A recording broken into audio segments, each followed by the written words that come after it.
Olá, começa agora o Mídia em Cheque. Esse programa é produzido pelos acadêmicos do curso de jornalismo da UFN. Hoje vamos falar sobre a felicidade na mídia. Onde ela está na vida, não é mesmo, para começar, e como ela aparece e é colocada, enfim, em programas das mais diversas naturezas. Hoje estamos aqui, além das colegas, não é? A Sibila Rocha, que é coordenadora do curso de Publicidade e Propaganda, e a Pauline Fraga, que é professora do curso também. Nós estamos com a convidada de hoje, a psicóloga Clarissa Toqueto de Oliveira. Tudo bem? Tudo bem. Tudo bem, gurias? Tudo bem. Muito bom recebê-las por aqui. Esse é um programa que é apresentado, aliás, por vários professores do curso de jornalismo e daqui a pouco, por que não, da publicidade, não é mesmo? Poderia. A Sibila apresenta, entre os próximos programas, né, teremos um apresentado por ela, mas é surpresa o tema por enquanto. E então é um curso que coloca a mídia em xeque. O que significa isso? Em discussão, não é mesmo? Nós temos muitos dilemas éticos, inclusive, muitos escândalos que são mediados, não é, por essa mídia. Falando em publicidade, temos aí muita influência, não é, dessa área na vida das pessoas e como a mídia vem tratando esses temas. Mas hoje, esse tema é muito interessante para todos nós, né? A pessoa tem ou não tem acesso à mídia, como nós geralmente tomamos, não é, TV, rádio, internet, tem ou não acesso a essas coisas, ela tem a temática da felicidade presente na sua vida, não é verdade? E Clarissa, afinal, antes de discutirmos a mídia em si, o que é felicidade? Bom, atualmente nós estamos trabalhando com um conceito de felicidade autêntica, que é uma felicidade composta por 3 fatores. Emoções positivas, que na verdade é o que as pessoas costumam associar diretamente com felicidade. Então, tá feliz, tá alegre, tá motivado. O segundo fator, que é engajamento, que é quando a gente consegue se envolver com aquilo que a gente está trabalhando, com aquilo que a gente está fazendo, é aquela sensação de que o tempo passa e a gente não vê passar. E o terceiro fator, que é o propósito, que a gente se sente trabalhando para algo maior do que a gente mesmo. Certo. E as pessoas, a gente cada vez mais ouve, né? As pessoas procuram por meio da terapia, por meio de vários procedimentos, né? Junto ao psicólogo, ao psicanalista, ao psiquiatra, a sua felicidade por meio de medicação, de conversas, enfim, a terapia, enfim, ela aparentemente se torna uma conversa. Sim. Mas não sei se é impressão minha, não sei o que vocês pensam sobre isso, mas parece que essa procura se tornou mais forte ultimamente, não é verdade?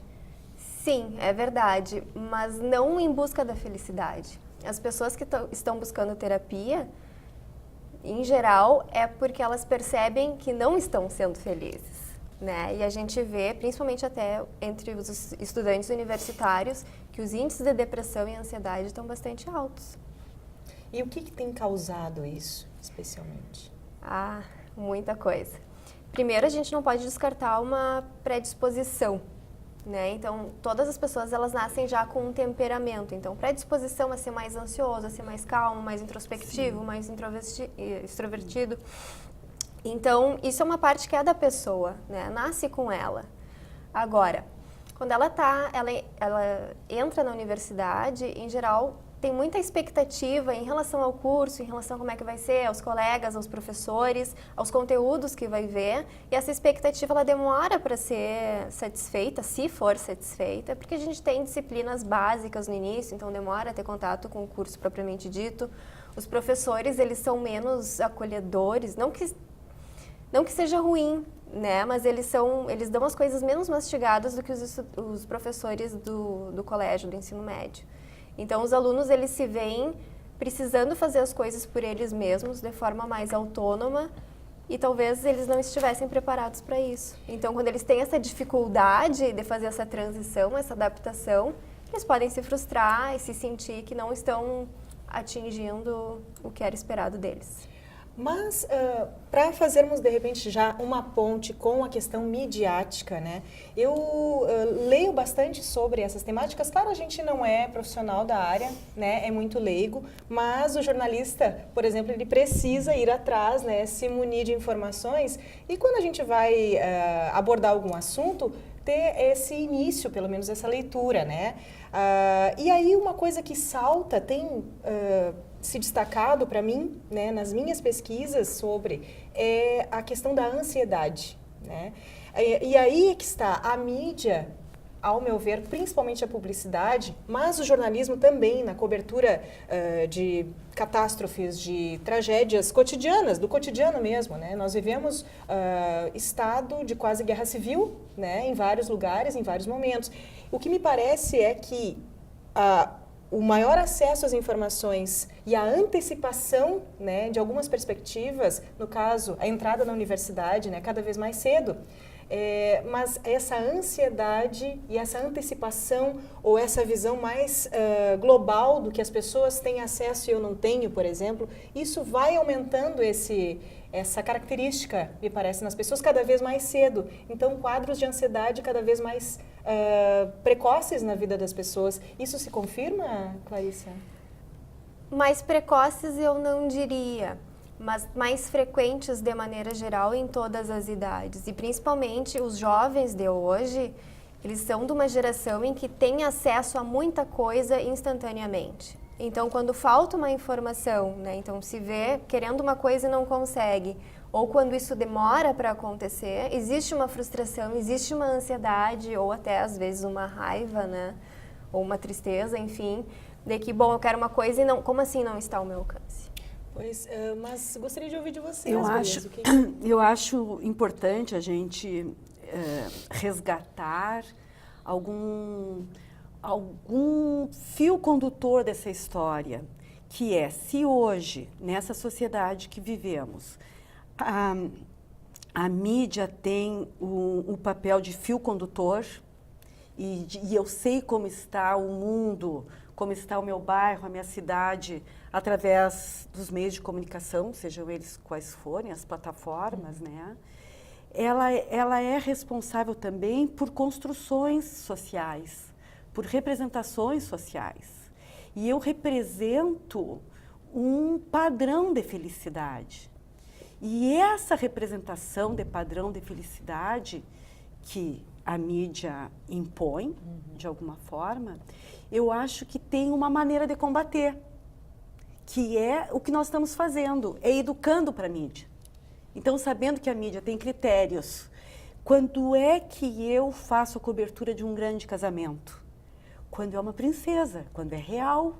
O meu cotidiano, o meu casamento do meu dia a dia, ele acontece, mas quando é as celebridades, as rainhas e toda aquela pompa, eu construo aquele casamento, como se casamento fosse assim. Como é que é uma despedida, uma morte, então fazer o contrário.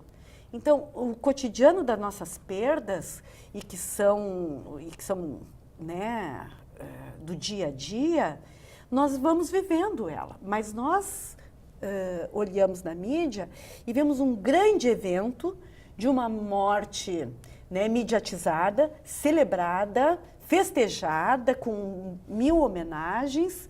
Por quê? Porque faz parte dessa construção. Eu não coloco também nas redes sociais o meu trabalho, eu saindo de manhã hoje, chuva, vento, o cabelo que levantou por causa da umidade, eu me coloco pronta, já com o flash num momento legal. Então, desconstruir, e aí eu queria resgatar a importância desse teu tema de mídia e felicidade.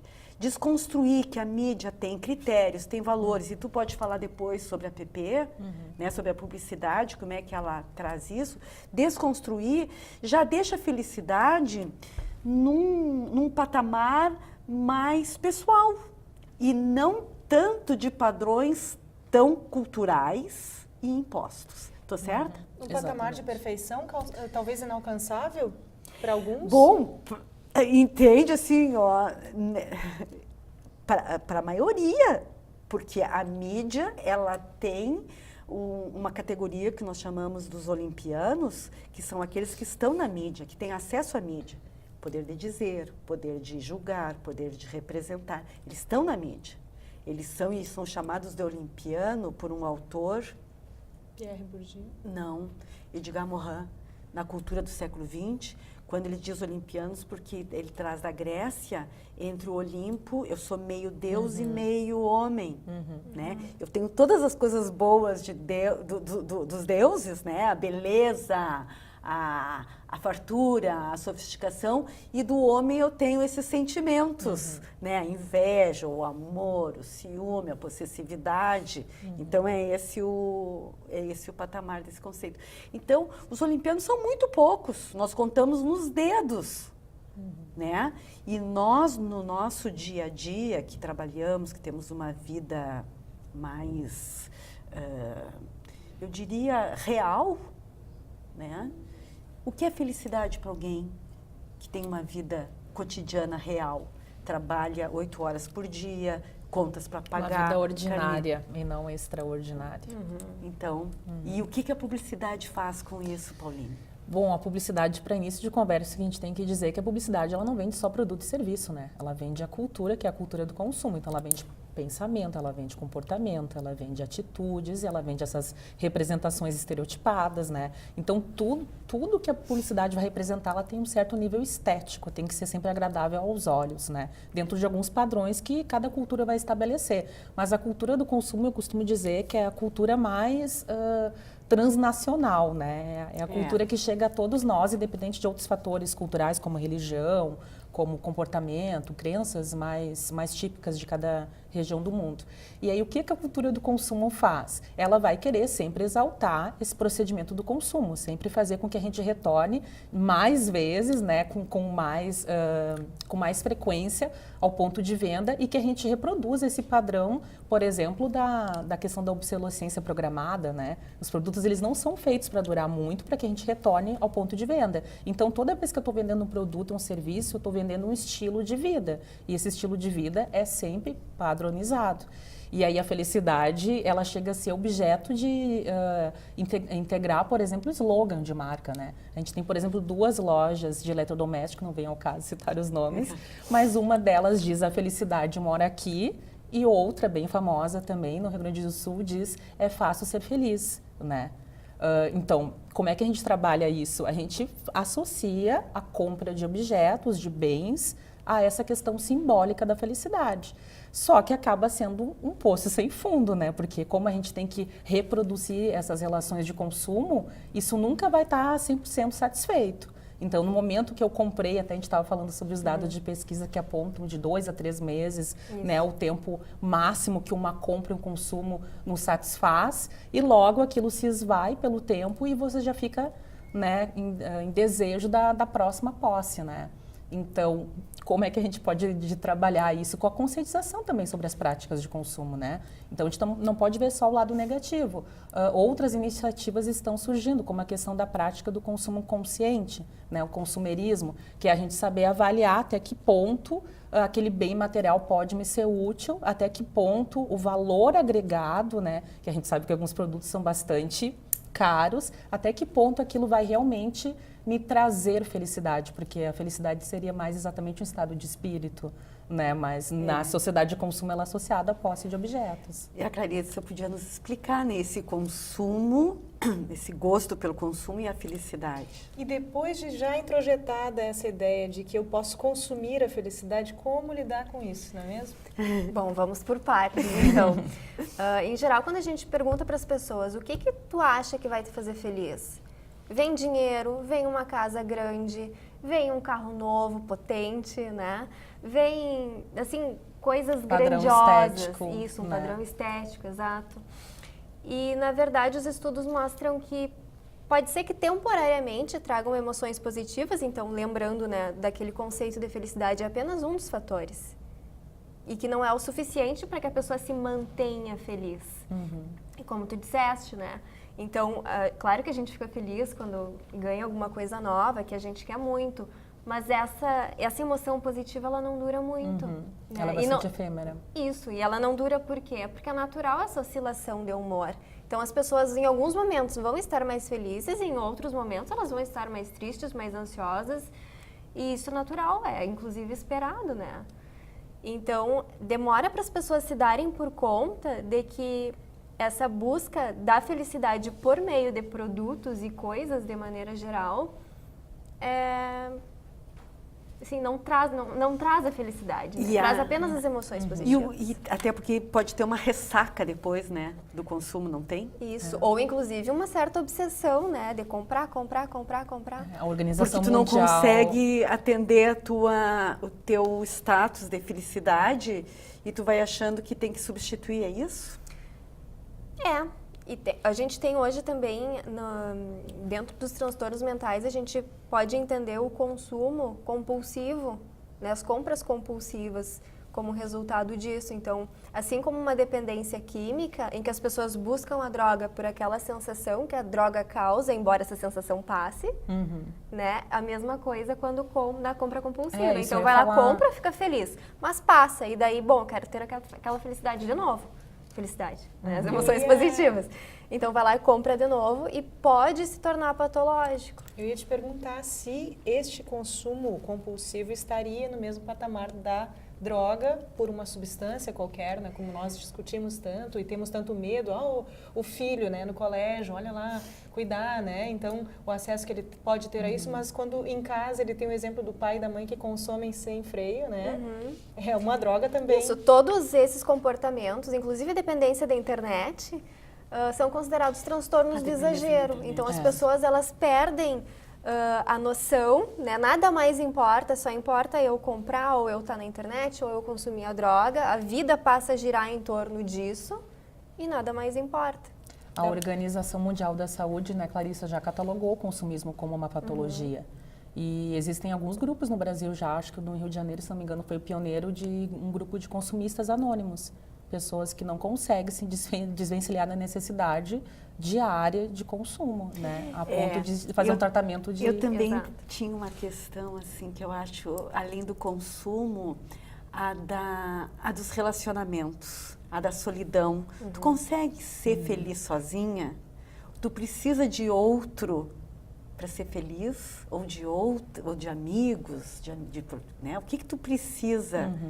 Ou tu precisa de ti mesmo? As duas coisas, mas não necessariamente juntas. Existe uma pesquisa super importante na Universidade de Harvard, ela está sendo conduzida há mais de 75 anos, então acompanhando as pessoas ao longo da vida, para ver o que torna uma vida boa. Né? E daí eles chegaram à conclusão, resumindo a novela, que de 3 fatores. O primeiro são conexões sociais. Né? E por conexões sociais ver gente, conversar com gente, independente de quem seja essa pessoa. Então, eles, inclusive, sugerem que aquela história de cumprimentar porteiro, conversar né, com as pessoas, com estranhos na fila, enfim. Interagir com pessoas aumenta um pouquinho essa felicidade.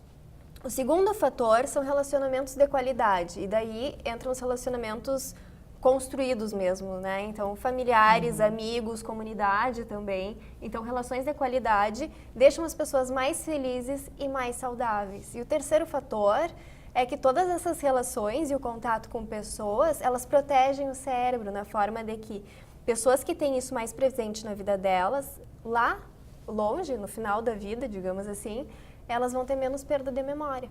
E tem pesquisas que mostram que é possível também tu construir a tua felicidade independente das outras pessoas. Aliás, a segmentação que nós vivemos com bastante ênfase desde os anos 80, 90 principalmente, né? Desde o surgimento da internet aqui no país, pelo menos, a gente tem um processo de segmentação muito crescente. E isso torna as pessoas mais adeptas da sua bolha, não é verdade? Nós temos os nossos gostos contemplados, a gente consome, lê, vê, come o que nos agrada, e se o grupo do qual nós fazemos parte não né, participa daquele gosto, daqueles gostos, a gente tende a... Sofre bullying. E tende a se afastar. É necessidade de verdade, aceitação, faz parte da natureza humana, né? Somos seres sociais por natureza. E esse isolamento, eu acredito que com esse processo, que é midiático também, né, de segmentação, eu acho que ele é facilitado, né, esse isolamento. No momento que você tem um universo perfeito para você habitar e a interação social não permitiria isso, as pessoas tendem a se interessar menos pela interação, não é verdade? Bom, Mas também a gente tem o caso das pessoas mais introspectivas ou tímidas ou que realmente preferem estar sozinhas. E não tem nada de errado com isso. A questão é que ainda assim elas podem identificar no que elas são boas, o que elas gostam de fazer. E tem várias formas, inclusive instrumentos, né, na psicologia para descobrir isso. E pegar os 5 fatores assim, que a pessoa é mais forte e achar formas diferentes de praticar ele todos os dias. E podendo praticar no trabalho, por exemplo, em casa, nas relações, daí se houver uma relação com outras pessoas, as pessoas vão atender aqueles 3 fatores da felicidade autêntica, as emoções positivas, o engajamento e o propósito. gente, o Vicente está me sinalizando aqui que nós temos um primeiro É bloco. que as gurias não param de falar. né? Encerrado. Então partimos com esse gancho que a Clarissa nos deixa, né, de como agenciar essa felicidade na nossa vida, para o segundo bloco. Não sai daí, já voltamos.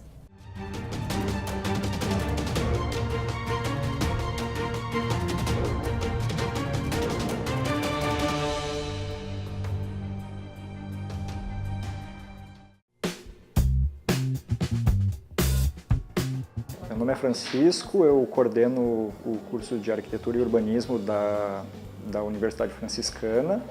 O nosso curso ele está estruturado em 5 anos. Nesses 5 anos, a característica que a gente desenvolve no curso é de desenvolvimento de atividades práticas desde o início do curso. Então, o aluno ele não tem uma estrutura básica teórica. Isso acontece ao longo do curso diluído, as atividades em geral acontecem de forma prática. O desenvolvimento das atividades ele se dá no eixo principal da arquitetura, mas junto com isso são desenvolvidas atividades que envolvem planejamento urbano e urbanismo, paisagismo e outras atribuições relacionadas a essas. É importante frisar que o aluno, desde o início, ele estabelece relações com a cidade, então o nosso campo de atividades ele é a cidade, por isso as atividades elas são feitas tanto em sala de aula, através de atividades teórico-práticas, muito práticas, mas também através do desenvolvimento em campo. Eu entrei no curso imaginando diversas coisas sobre arquitetura hoje em dia. E quando eu ingressei aqui, eu descobri que eu iria ter cadeiras que iriam me levar a caminhos que eu nem imaginava. Eu iria evoluir de uma maneira que eu nunca imaginava antes de entrar aqui no curso. Eu tive cadeiras básicas, desde desenho, introdução ao desenho técnico, e que apesar de hoje eu saber muito mais do que eu sabia no primeiro semestre, eu vejo quão importante foi aquelas primeiras aulas para aquilo que a gente vai se tornando hoje. E o que mais me deixa feliz é que eu encontrei aqui professores que têm mesmo carinho e respeito pela arquitetura que eu sempre esperei da nossa sociedade, e que eu me identifico muito com esse curso e com essas pessoas que estão aqui hoje.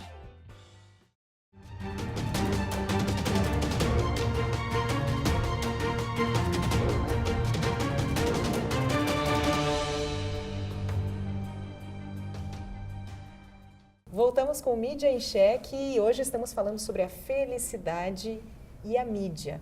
Como elas se encontram, como ela aparece na mídia, mas na verdade o mais importante é sabermos, afinal, o que ela é, antes de tudo. E a Clarissa Toqueto de Oliveira, que é psicóloga, hoje participa com a gente aqui junto com Sibila Rocha e Pauline Fraga, que são professoras, ela coordenadora, a Sibila, do curso de Publicidade e Propaganda. Estamos aqui hoje tentando visualizar. A Clarissa deixou um gancho, que era como as pessoas podem ser provocadas, não é mesmo? A trazer, a praticar a felicidade. Seria praticar a felicidade na sua vida diária? Exatamente, praticar a felicidade.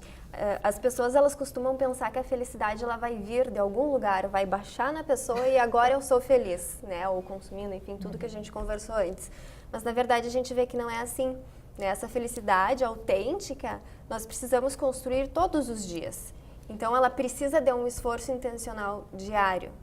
Né? Nós precisamos disso para ser feliz. Então, cabe aí também saber o que a pessoa, assim, investir nas coisas certas. Se a gente viu que dinheiro não traz, que as compras não trazem, que ter um corpo perfeito não traz, notas altas também não trazem felicidade, né? Embora os alunos... Momentânea, digamos, né? Momentânea. Isso, não, a felicidade eu digo nesse conceito de tripé. Então, saber onde é que a gente vai investir o nosso tempo para que a gente realmente tenha o retorno que está sendo esperado. Uma curiosidade, é claro, né? De modo geral, assim, onde as pessoas acabam entendendo que está a sua felicidade, já que não está no dinheiro, nas compras, nas notas boas. Na média, assim, como tu vês isso assim, encontrei a felicidade, eu estou praticando da maneira certa. Nos conta, por favor. Eu tô muito curiosa. Aonde que nós vamos achar essa coisa? Essa é uma pergunta milionária, né?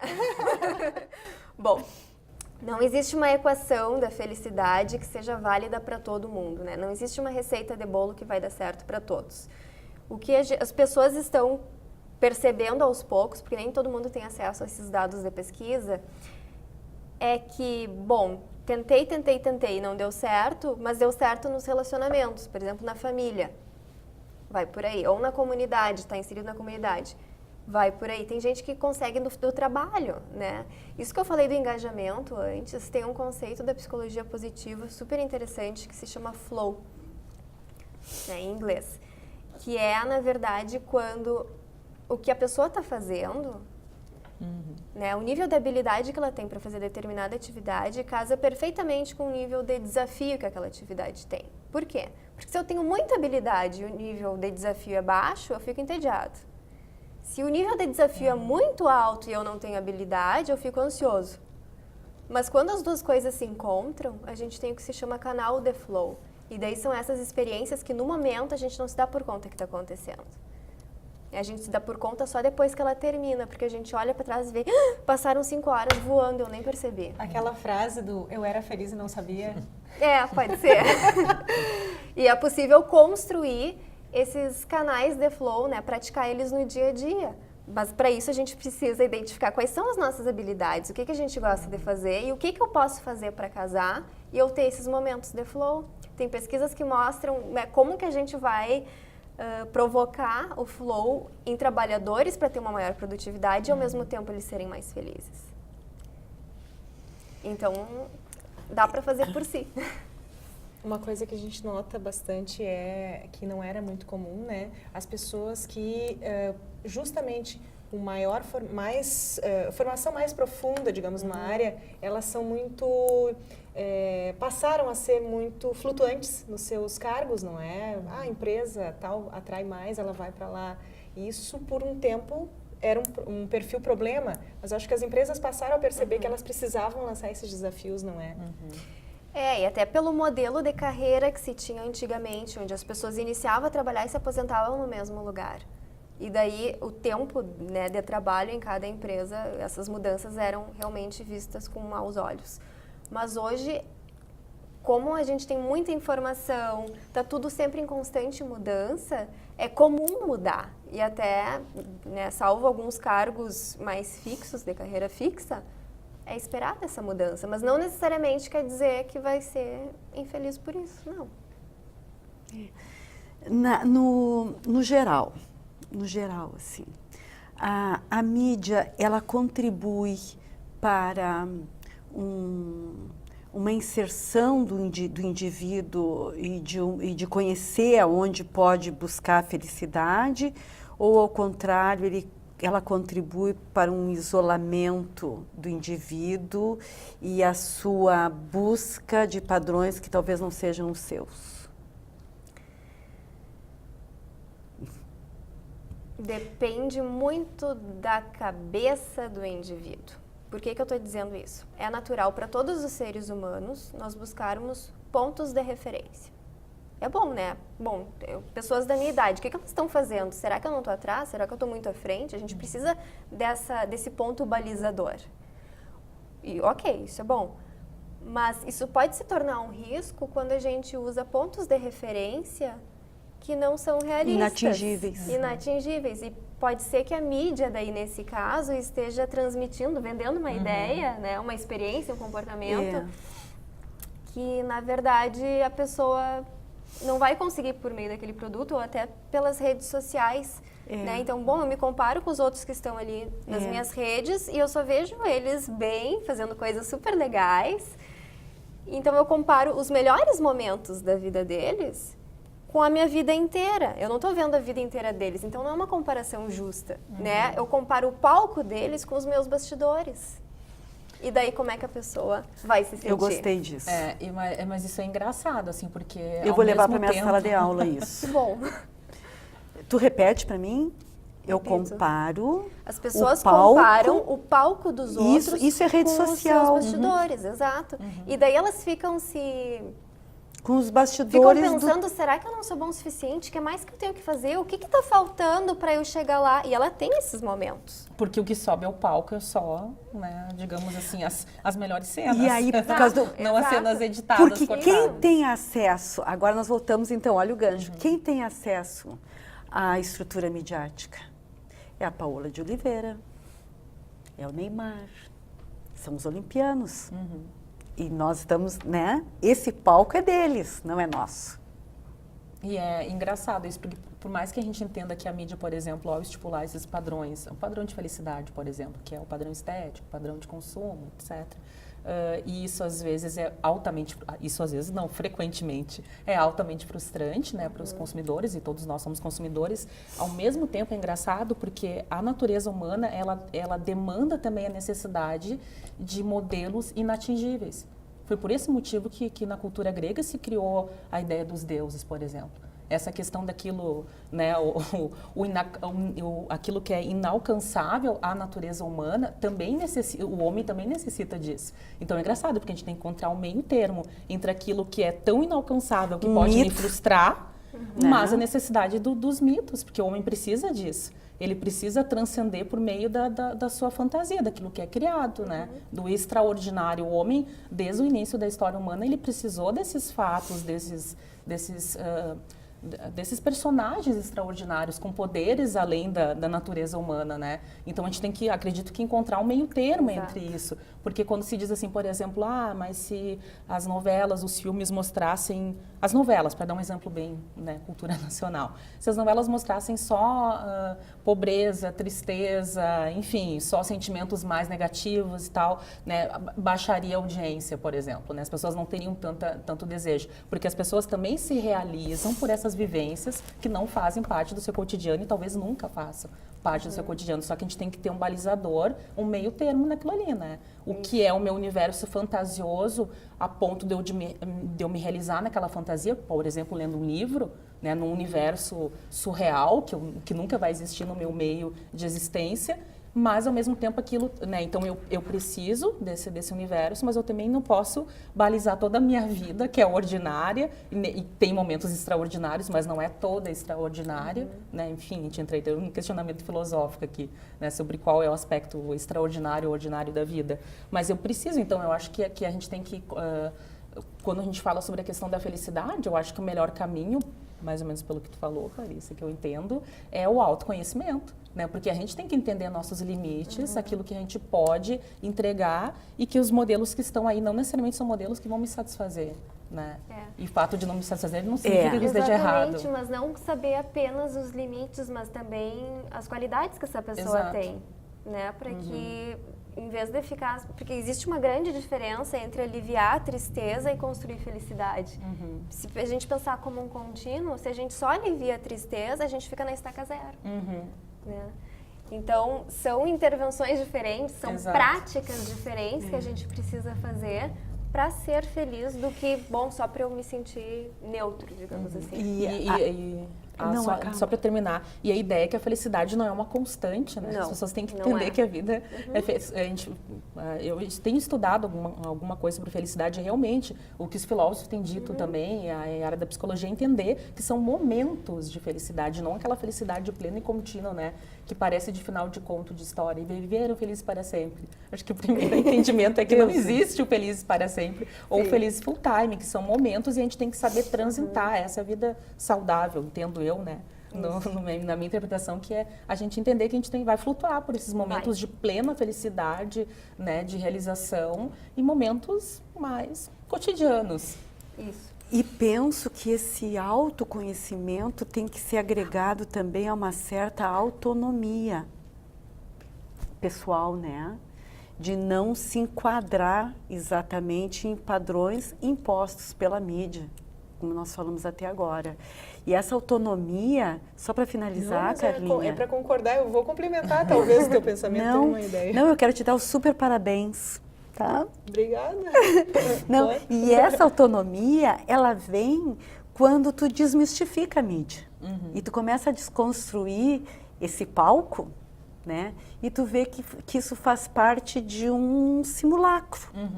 Aquele conceito, né? De um real, que na verdade é apenas uma construção.